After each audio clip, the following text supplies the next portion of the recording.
Head over to miniaturemarket.com where they have thousands of board games at discounted prices like Earth. Hello my friends, it's the Game Boy Geek here. Today we're going to be building up the Earth with dirt and also flora and fauna and all sorts of different terrains. Today we're taking a look at this Tableau builder called Earth. Let me show you how it's played. I'll see you on the other side.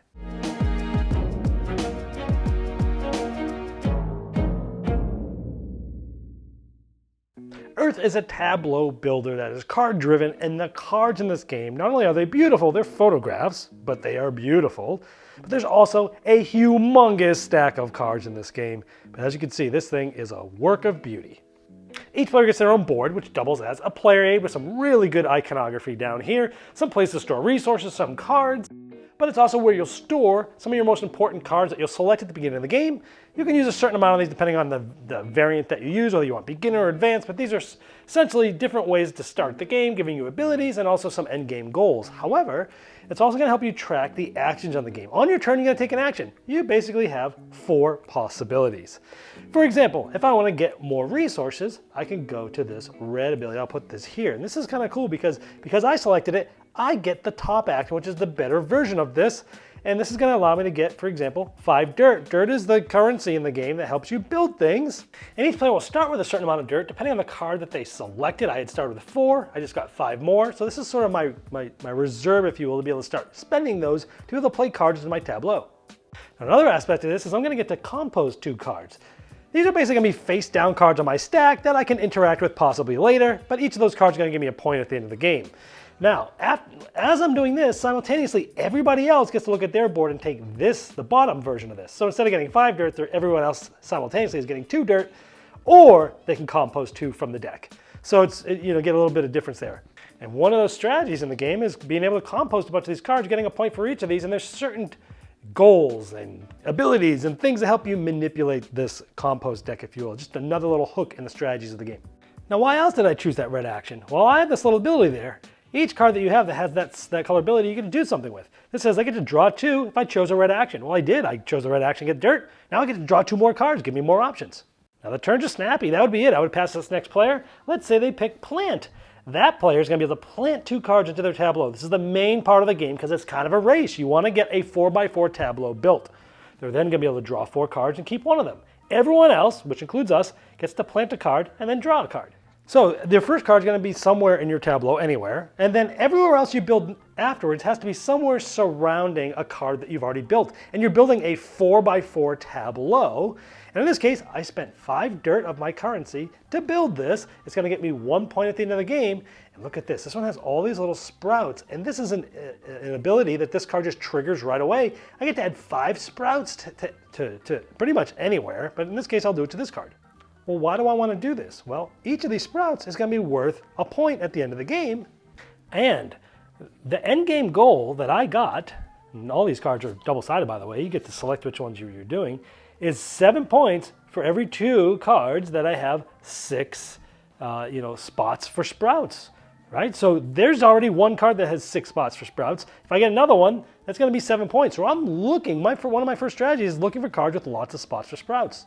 Another reason why sprouts are great is because anytime you can spend 3 to get 2 dirt, which isn't a great conversion rate, but early in the game can really be big to get cards out, because again, this is sort of a race. So let's say the next player goes and they pick yellow. They get to draw 4 cards and add 2 growth. I'll show you this in a moment. Everyone else gets to either draw 2 cards or add 2 growth. So let's show you the growth because you already know about drawing cards. Now the card we already put out there, you'll see this little circle. Could be growth for this. And I got 2 growths. This tells you how many growths this card could have. Exactly 2. So I'll put this here. This is a standard growth. Now if the game ended now, this is going to be worth 1 point because there's 1 piece of growth on there. But I got 2 growths. I could put a second one on here and I get to put this top because that all it needs is 2. And now at the end of the game, I'm going to get a total of 3 points because I finished it. But there's different ways to take down growth, to transfer it into other resources and things like that. And it's a big balancing act. Now, if I was the one that had chose that yellow action, I would have also gotten 2 dirt. So you can see that there's different actions you may want to take depending on all the abilities in your cards that are out there. Now, the last action I'm going to talk about is water. If I chose this, I'd get 6 sprouts. Those are the little green cubes I showed you before, and 2 dirt. Everyone else will get 2 sprouts or 2 dirt. Again, anywhere you have these abilities, the rainbow or the blue, you get to trigger those on your cards. Now, sometimes when you trigger cards, you might be triggering an event. These gray abilities, sometimes they cost 0. They'll give you 0 points. And sometimes they'll do different things. Like for example, this will allow you to remove one from your personal compost to gain 3 sprouts. So essentially you're giving up a point, but you're getting 3 sprouts that you can put out that is getting you 3 points. But there may be some goals or things that have to do with your compost that this might not be good in a certain game or a certain time. You might play some of these that are going to be worth negative points at the end. This allows you to remove 4 growth that you've already built that I told you about earlier to get 8 sprouts, a typhoon. So let's say over the next couple turns I've started to build some more cards in there. Now remember, I already had a red ability and now I'm building a bunch of red abilities. So now when I take that red ability action where it's like 5 dirt, I'm going to be able to trigger not only the ability that was on my board, which was draw 2 cards, but now I'm going to be able to add a compost. For every card that I add for my hand in my compost, I'll get a card. And I could remove one to get 2 cards. So lots of different things that I'll be doing here, building up this engine. But there's other reasons why I've ever done this. Remember, one of my end game goals was 7 points for every chew that I had 6 of these spots. I've already got 2 cards there. So I've already got 7 points for end game just with those 2 cards because I'm trying to focus on ones that have a lot of spots for sprouts. So look at this. This is black raspberries. Notice the black is written in italics. I haven't shown you this yet, but there's a very important board that comes out that you select cards. Again, all of these are double-sided. There's tons of them, makes every game very different. Look at this one. This is a race. All of these are fauna, and they're a race. The first one to get there is gonna get 15 points, for example. You'll take your little leaf from your board and put it here.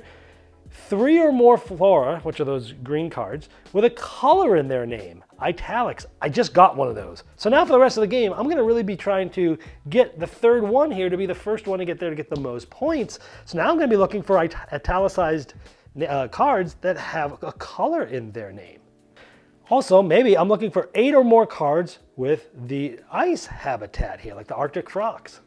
Okay, I've already got 2 of them, right? So that's another thing I'm gonna start thinking about. Now, I'm not doing great on these other 2. You can't do everything in this game. 7 more cards with an odd number of points. Most of mine have even already. This one, 4 more flora with each with 4 or more growth spots. So maybe I'll start to work on this one. This is probably least likely. This one's 3 points for every 2 sun icons I have. Maybe I'll start focusing on that. 6 points for each column if all 4 cards share an ability. Now, I was purposely putting these on top of each other in the same column because they both share the red ability. So if I find 2 more cards in this 4x4 grid, put it in this column with red abilities, I'm gonna get 6 points for that. So again, you can see there's so many competing goals to think about between the 6 that were on that board and the 1 that I have on my board. Tons of goals, but there's so many things you're scoring for. A point for every one of these. You're getting a point for every one of these unless it's completed. Otherwise, you're getting the completion goals. You're going to be getting, points for all your composted cards. Lots of different ways to score in this game. And again, it's going to end when someone finishes their 4x4 grid. They're going to get a 7-point bonus, and then you'll go, to final scoring eventually. And of course, you're also getting all the points on all the cards and for each of your composts. So there's lots of different ways to get points in the game. Whoever has the most at the end is the winner. Oh, and in case you're wondering, 283 of the main cards in the game. That's crazy. And also, with the types of starting cards, there's 25,600 possible starting setups. All right, now before I get to my final thoughts, I want to let you know that if you like my content, there's now ways to get bonus content like first impression videos well before a review will come out, or for many games I don't even end up reviewing. You can even vote for which games get reviewed on the channel. You can also see me opening up packages and getting content earlier than everyone else. Well, if you like that, you can check it out at patreon.com/GameBoyGeek. All right, there is Earth. Now let me first tell you what I liked about it. First of all, this is a card-driven Tableau builder that plays in about an hour. And it's got a decent amount going on for that hour. It's filled with good decisions. But again, it's one of those ones that's like, it's a lot of people comparing it to like Ark Nova and Terraforming Mars and Wingspan. And sure, Ark Nova and Terraforming Mars are much longer, deeper games. This is sort of different from those just because of the length in general. But in general, these are all the same style of games. No different from saying this worker placement game is in the same type of category as this other worker placement game. These are all card-driven Tableau builders, so naturally they're going to get sort of like looped together. But they all are very different from each other. And this one being in the hour is much closer to Wingspan than I would say the other two, just because of time. But let's go in further and talk what I think about this. I've always loved this sort of follow mechanism. And it works so well here. You are engaged on everyone's turn because when it's your turn, you get the cool version of that action. And when it's everyone else's turn, you're getting the not as cool version of the action they chose.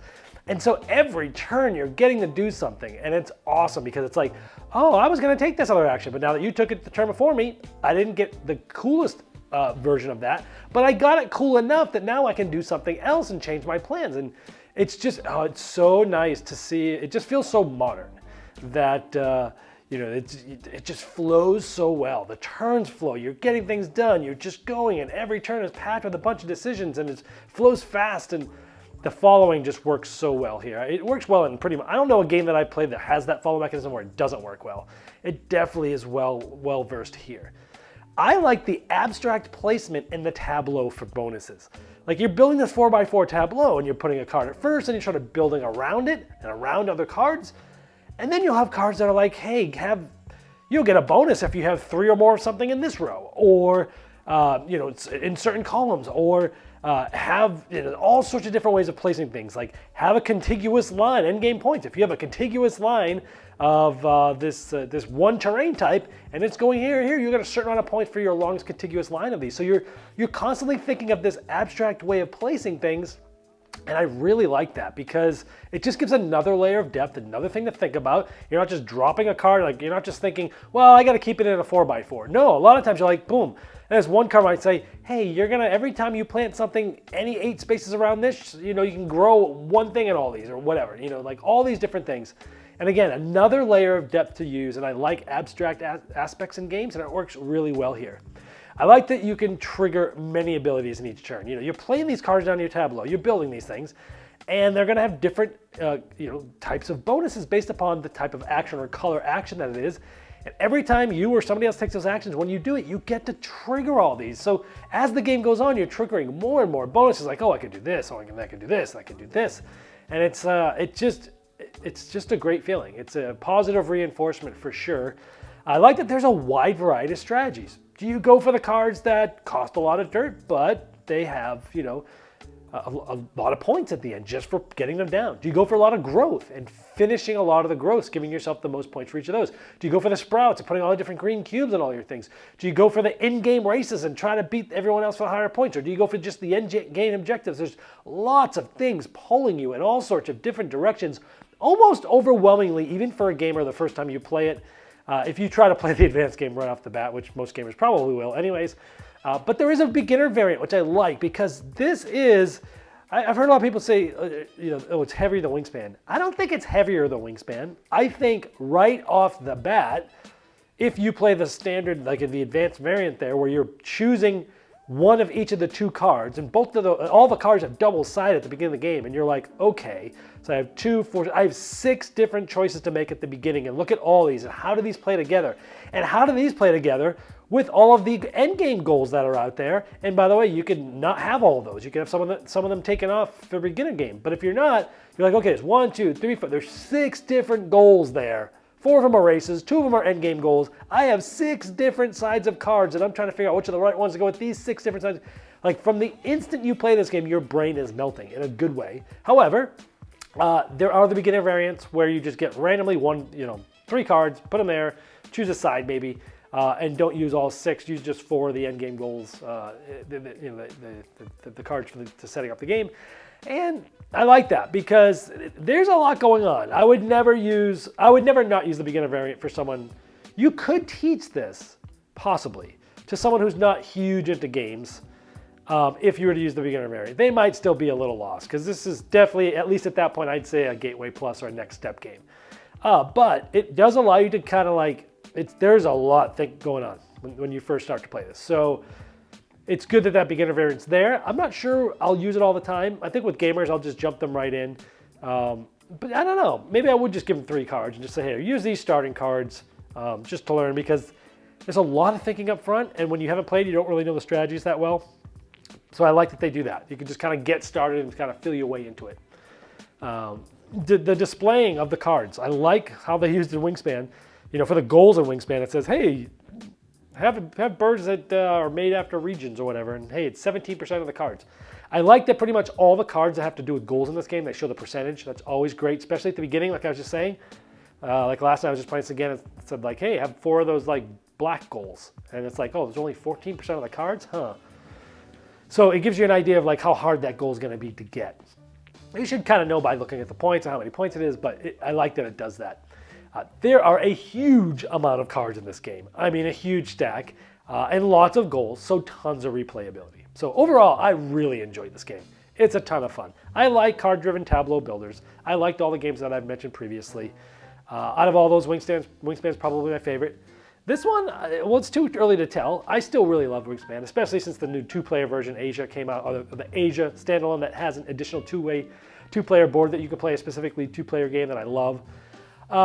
This is really good, and I don't think, everyone wants to know if this replaces any of those. I don't think it does. I don't think every game that comes into existence that's very good, that is in the same genres of another game, needs to absolutely replace another game. Now, at the same time, I don't keep very many games. If something does fit a niche, I'm usually the first to get rid of something. So this is a tough one here because normally I would be like, yeah, I'm gonna have to pick this or Wingspan because they're both about an hour, they're both about the same level of weight, they're both nature-ish, they're both Tableau builders, but they also both feel very different at the same time.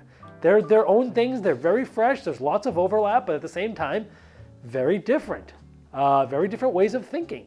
So I'm gonna be keeping both of these, which is odd for me. But here's the things I don't like about the game.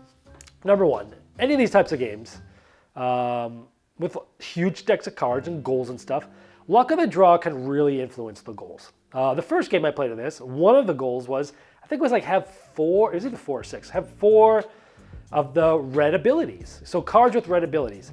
My starting hand had 3 of those in it. Or I could, I guess I drew, I had a compost some, but my starting hand had 3 of those. Now 2 of those are really hard to get down. I needed a lot of dirt. It took me a while to get there.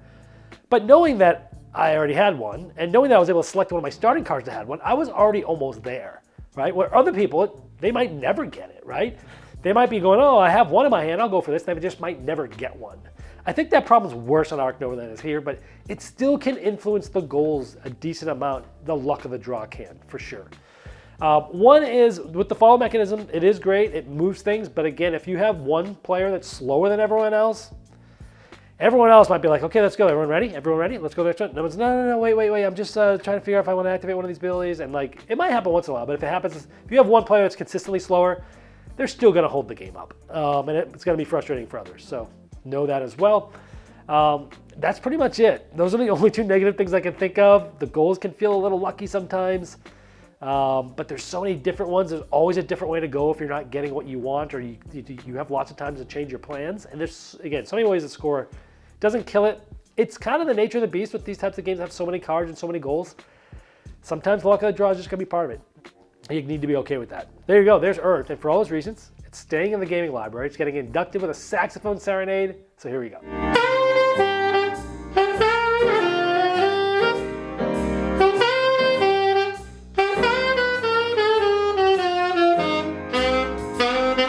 Game Toppers not only transforms your existing table into a high-quality gaming solution, but they now offer full leg kits and dining cover solutions for the full table application. Paired with over 20 styles of thematic game mats in 11 different sizes from notable board game artists like Vincent Dutray, collapsible cup holders, and real cool accessories, experience what thousands of other gamers enjoy by upgrading every game you play with a Game Topper system. Save hundreds of dollars on Game Topper package deals that are in stock now for immediate shipping at GameToppersLLC.com or click the link below.